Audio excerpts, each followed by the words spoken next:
So, what if finding the one wasn't really about swiping right, but about, aligning with a much bigger spiritual plan? Today, we're going to dive into a pretty unique framework for women who are looking for a partner they believe is, well, divinely chosen for them. Let's get right into it. I mean, this question, it really gets right to the heart of it, doesn't it? It taps into that feeling, that familiar frustration with modern dating, that little voice in your head wondering if your person is even out there. And this framework, it starts by saying, yeah, we get it. We hear you. And right away, here's the powerful solution it offers. The guide introduces this central idea of a kingdom spouse. Now, this isn't just another word for soulmate. No, no.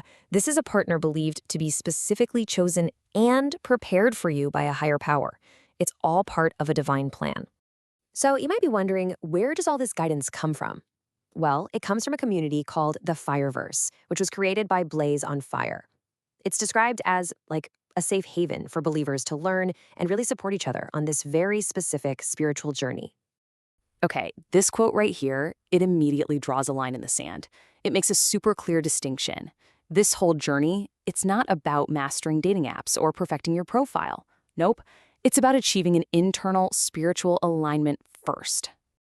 So to really get a handle on this approach, we've got to understand its unique language. Let's break down the core concepts, the real foundation of this whole philosophy. All right, first up, the big one, the kingdom spouse. The definition here is absolutely key. And like I said, this is not just a soulmate. It's a partner who is believed to be divinely ordained, literally sent to you as part of a much bigger plan. Okay, so how do you attract this partner? Well, according to the guide, it all starts with balancing your divine masculine and divine feminine energies. And let's be super clear on this. This has nothing to do with gender. It's about these spiritual forces inside of you that have to be brought into harmony to become a perfect match for your kingdom spouse. I love this because it perfectly captures the core mindset shift. Look over on the left, you've got the old narrative, just passively waiting, feeling alone, maybe even thinking about settling. But then on the right, you see the co-creator mindset. That's about actively manifesting, being divinely aligned, and being ready to receive. It's a huge shift, right? From feeling like a victim of your circumstances to becoming the co-creator of your own destiny. All right, so if that's the goal, what's the first step? How do you actually do this? The guide lays out a really clear process that starts with preparing yourself on an energetic level. So let's break down exactly what that means. So the process really involves two key things.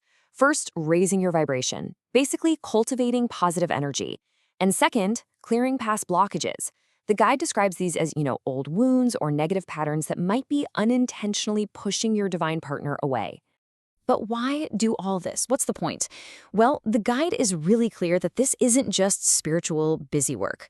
This whole energetic alignment thing, it's the essential preparation. It's what gets your heart, your mind, and your spirit truly ready to receive the partner that's actually meant for you. Okay, so once that energy work is happening, the process gets a lot more active, more vocal. The next phase is all about harnessing the incredible power of your own intention. And yeah, this goes way beyond just wishful thinking. The method is all about using what the guide calls powerful, faith-filled language. So you're not just sitting around hoping. You are actively praying and declaring. You're basically calling your partner into your reality. And just listen to the powerful language here. Pray and declare your kingdom spouse into existence. Wow. It's not about asking for a partner. It's about declaring them and doing it from a place of deep faith that they are already yours. And this brings us to the final piece of the puzzle. This is where we pull all these ideas together and reframe this whole journey, moving from passive waiting to active, purposeful preparation. And this is a point the guide makes again and again, that time before your partner shows up is not empty waiting time. It's a critical period. It's like a training ground, really, for doing all the internal work you need to do to be truly ready for them. So really, it all boils down to these three keys to readiness. First, you've got to align your energy. That's the clearing out old wounds, raising your vibration stuff. Second, you activate your divine intention. That means using that powerful, faith-filled language we talked about to declare what's yours. And finally, you step fully into that co-creator mindset. You know you're an active player in your own love story. And if there's one big takeaway, it's this. It's all about shifting your perspective. It's about moving from passively waiting for love to just happen to you to becoming an active participant who is co-creating that love story with a higher power.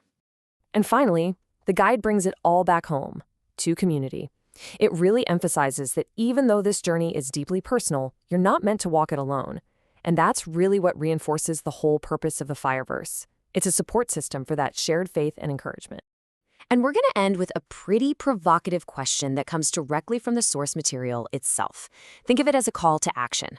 It's asking you to get really specific, really intentional.